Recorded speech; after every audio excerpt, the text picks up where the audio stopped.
someone who has been covering BIRKENSTOCK Group very closely and everything leading up to this pivotal moment. His name is Jacob Gallagher. He is a fashion columnist for the Wall Street Journal. Good morning, Jacob. Good morning. How are you doing? Good. I mean, it's a great day to have BIRKENSTOCK here. We always love a good IPO to, start off a Wednesday morning. Tell me, what intrigued you about covering this IPO, covering BIRKENSTOCK from where you sit? You know, I've been at the Journal for 10 years, and when I came in, I thought I was going to be covering suits a lot, and that has proved much less true, and I've been covering mules and shoes of this nature a lot more. Yeah. I think in that 10 years, we've seen a real casualization of style, and particularly a casualization in the footwear market. You know, sneakers dominate the market, mules dominate the market, Crocs, Birkenstocks, things of this nature, sandals. So I cover it because it's what people wear, frankly. Yeah. This is just the reality of the fashion landscape today, is that people like these shoes and this is what they are into. And I think we've really seen in particular this interesting collision of this shoe that is casual and is worn on the daily, as well as it being presented in a fashion landscape through collaborations. BIRKENSTOCK runs that playbook very well, and so it makes it a really interesting brand to cover, and that there's always kind of newness to cover in a certain way, as well as just talking with people about why they like the shoe that, 30 years ago was associated with the hippies, frankly, but yeah. Yeah, absolutely. And we've sort of seen fashion do a full circle, right? But BIRKENSTOCK has been around for 249 years, and it has never been such a trend than it is now, than it is today. What do you think is driving the demand? I mean, we're seeing celebrities wearing BIRKENSTOCks every single day. We saw a quick appearance in Barbie. We saw Margot Robbie wearing a pink pair of BIRKENSTOCks. What is driving this?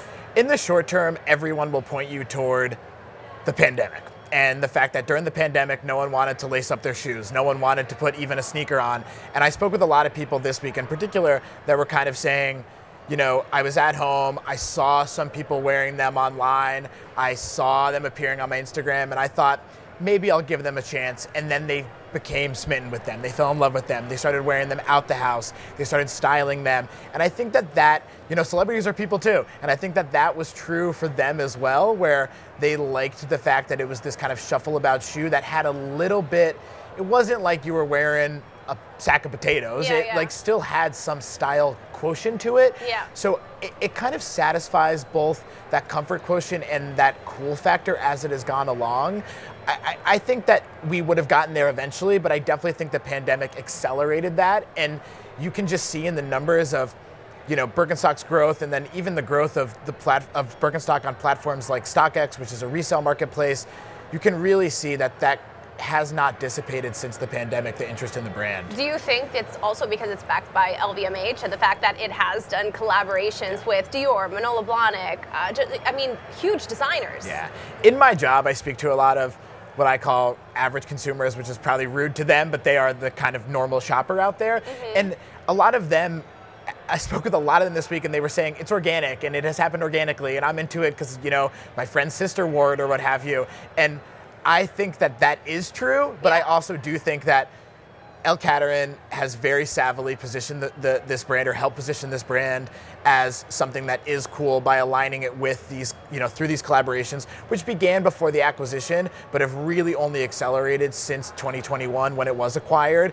And we've seen, I was at the Dior show when they appeared on the runway, and that was the thing everyone was talking about after the show, was this kind of mule that had this interesting gray texture to it. And I think that ability of them to kind of keep BIRKENSTOCK in the press, getting covered by blogs, getting, we have a $1,000 BIRKENSTOCK now. Yeah. There's ways in which it's been able to keep their name out there that has been really savvy using that luxury landscape. And would you say, you have BIRKENSTOCks also. I do you own said that you couldn't BIRKENSTOCks. wear yours today because you've worn them so Yeah, much. they're very beat. They're It's funny because I think probably like a lot of people had the Arizonas, the two-strap sandal in high school, and I wore those to death. I had them through high school and college, and those look, I don't even want to know what they look like somewhere in my childhood bedroom right now, but I have the Boston in black, and I wore it so much that like my wife eventually was like, it's curling, it smells, you can't keep wearing this, like this doesn't look good anymore. So I think that though is true for a lot of people. Like, it's funny that it's a shoe that people post fit pics of on Instagram, and there'll be some marks on it, and there'll be, clearly it's worn. And I think people like that they have this relationship with breaking it in, which is very unlike a sneaker or even a dress shoe to a sense. You polish a dress shoe. I think Birkenstock is a very come-as-you-are shoe. Yes. You just have it, you wear it, and you put it together as you put it together. They're very effortless, right? Very effortless, Very effortless shoe. Yeah. But we're talking about fashionable, like Sure. fashionability. We're talking about fashion trends. The closed-toed shoe, like you mentioned, was one of the top sellers. I think according to their IPO filing, it was something like 20% of consumers are buying the closed-toed version. What other fashion trends are we seeing right now in the market?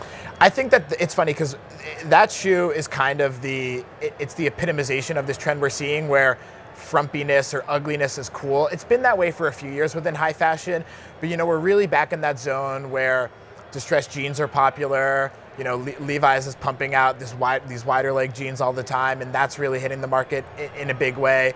You can look at brands like Balenciaga, like Vetements, that have really found success as being this kind of ugly chic, so to speak.